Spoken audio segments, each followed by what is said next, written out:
with the second season for the Fourth Doctor's run here, we're getting into the elements that many have described as the era being a borrowing from Gothic horror. And a lot of that is true, and mostly in more of the later episodes we'll get to. But certainly elements of horror, which has always more or less been a part of Doctor Who, the monsters, the scary elements, and the cliffhanger endings of that is always something supposed to be frightening, but there's just more of a mood of it here, and a lot of it, especially with Planet of Evil, where there was monstrous things lurking about, and almost like a haunted science fiction story. But here we get something that's very reminiscent of, the Hammer films, most notably The Mummy, and yet this one probably has a better story. So Pyramids of Mars delves into quite a few elements. Obviously the horror element, a period piece because it's time travel. The Doctor and Sarah are still trying to get back to Unit. They just can't seem to get there. They get to the right address, but the wrong time. This is in the early era of the 20th century where they were still doing, that's about the time with Howard Carter's discovery of Tutankhamun's, King Tut's tomb and all that. Well, here we have another professor, Scarman. There's even a Dr. Warlock. But Scarman kind of having similar features of Peter Cushing in some way. Well, not exactly, not as gaunt, I suppose. But nevertheless, he stumbles in. The natives are all scared, typical of the beginnings of mummy movies. And, he doesn't listen to their warnings, and he stumbles in there, and, that's the end of him pretty much. His corpse does survive much longer, but he's possessed by this evil entity. And this another element that this calls upon is some of the sort of ancient alien theories and whatnot, and a lot of this plays into Egyptian mythology. And of course the overall idea is that all the myths are based on some sort of contact with an alien species whose technology was far superior to our own. And but here the main villain here, by the name of Sutek, it seems to actually be an actual godlike being with his powers and whatnot, but still you could keep that within. He was part of this race called the Osirans, and they were one of the ancient titans of the universe, an older race. He's aware of Time Lords through the story, but this gives to the idea that there were other races that were more powerful and older, and they're all gone. Sutek is the last one. His other people who imprisoned him here in a pyramid on Mars.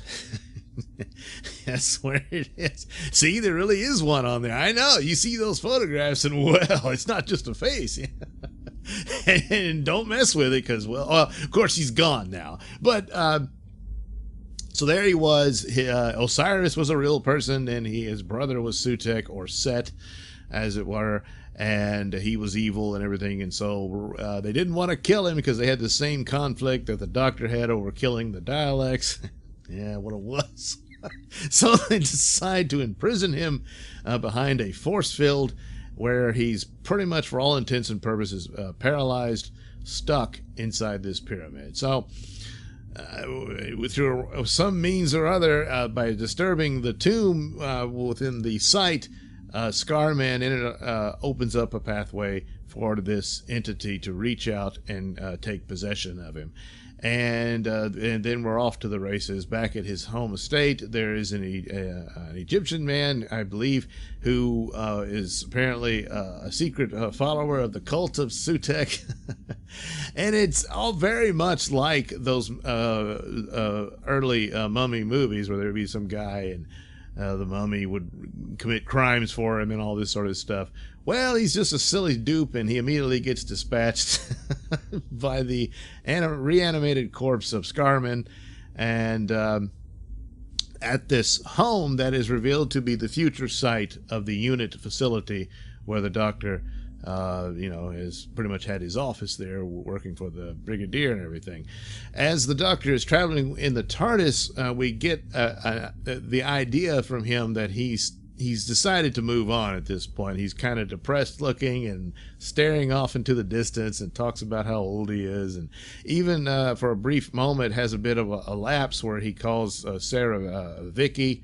I'm assuming this is referring to Victoria. When he says Victoria, I'm assuming that's the same character that he traveled with in the form of Troughton and all that, and that Sarah's basically wearing her dress throughout this episode. And but he explains that he says, I got to move on. I can't just live like a human being with a job at unit and all that sort of stuff. So there he's pretty much telling you what's going to happen. The unit days are pretty much over. We'll get a little bit more, but after that, it's done. So there is that little detail there. And then, of course, the disturbance is caused by this attempt by Sutekh to escape is probably what causes the TARDIS to land at the wrong time rather than the right, it's the right place but wrong time. And but of course, this always comes to me thinking, well, the TARDIS is deliberately taking the Doctor to spots of danger and whatnot that he's needed, and maybe so. But anyway.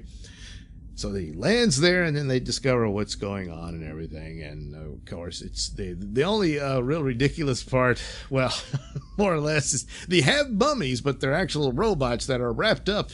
Why, I don't know, but I guess the insinuation here is that these robot servants of the Osirians inspired the idea for the Egyptians to develop the mummification process. So they just wrapped up their robots in bandages.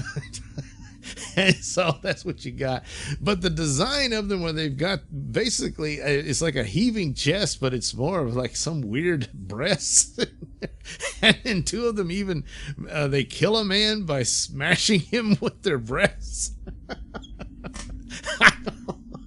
And it's pretty bad for the guy. He wasn't having a good time of it, but still, but there's some interesting aspects to it where Sutekh's powers, and he's able, even though he can't get out of the force field he's trapped in, he's able to teach them how to make force fields. There's these little, I guess they look like little Anubis Egyptian artifacts or whatnot, but they're actual batteries for the force field.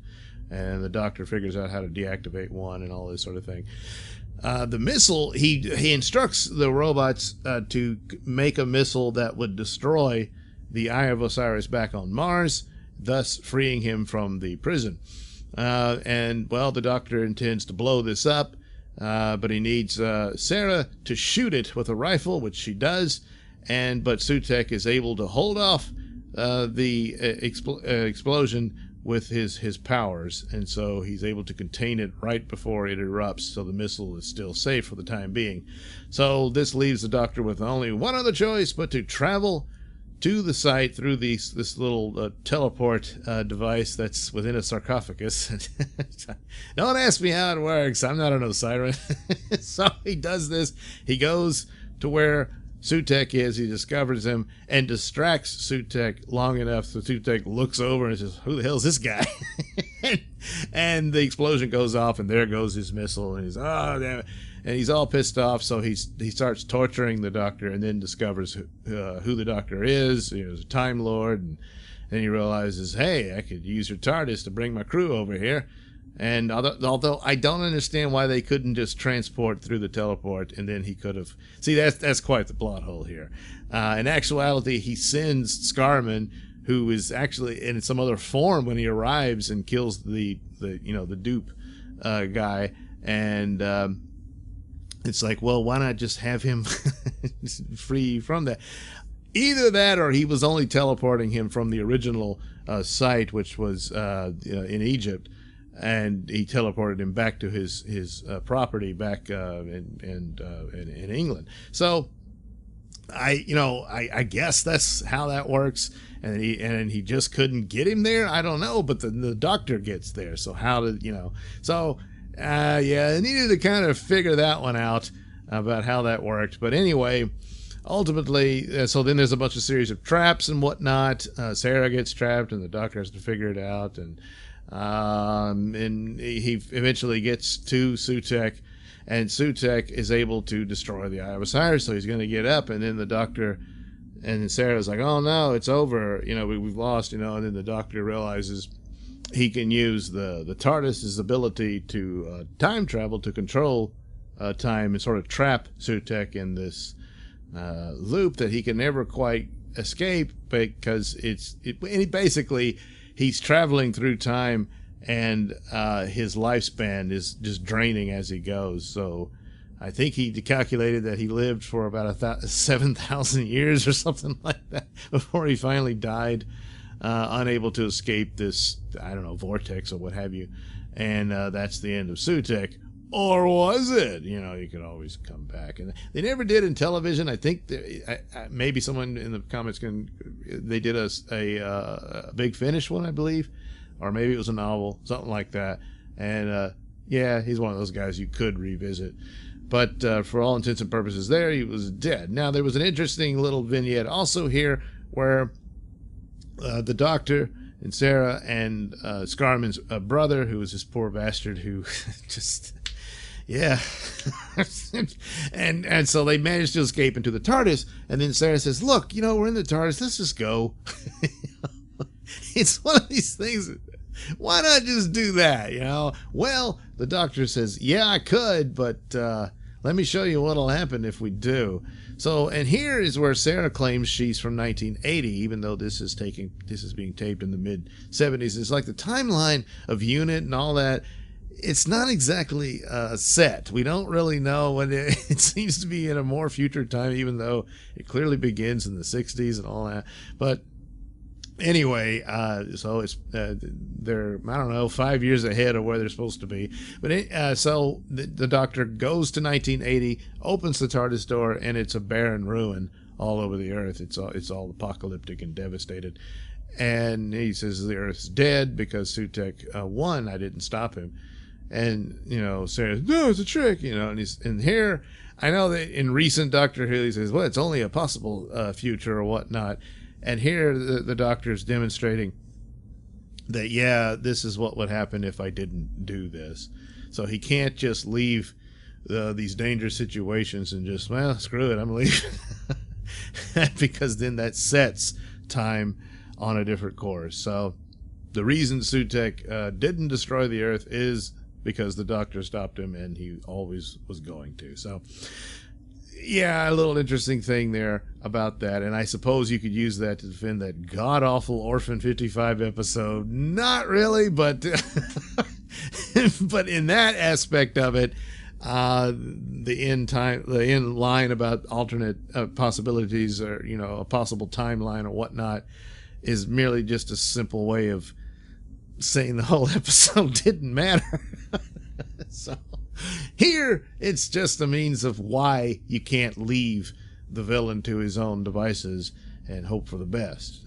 He couldn't do that. So there is that. So I've always enjoyed it. I like the little aspects here and there, but yeah, there are some plot holes here. And even though the robot mummies look silly, I always I always kind of liked them anyway. So there you go, Doctor Who and the Pyramid of Mars, which is still there, I guess. That pyramid's still there. I don't know. There's been other adventures on Mars. I never go check it out, There might be some other stuff laying around. I don't know. Anyway, there you go. Thank you for watching and listening. Say, why not like and subscribe and check out that link description below. That'll take you to my mini stores that have plenty of goodies for you. Yes, you. Most notably, my comic book Night Night over at IndiePlanet.com. You can also catch my podcast, the Mr Nailsin Show, over at RadioMisfits.com. And, of course, you can also watch my videos on my channel at BitChute. That's the Mr Nailsin channel on BitChute.com.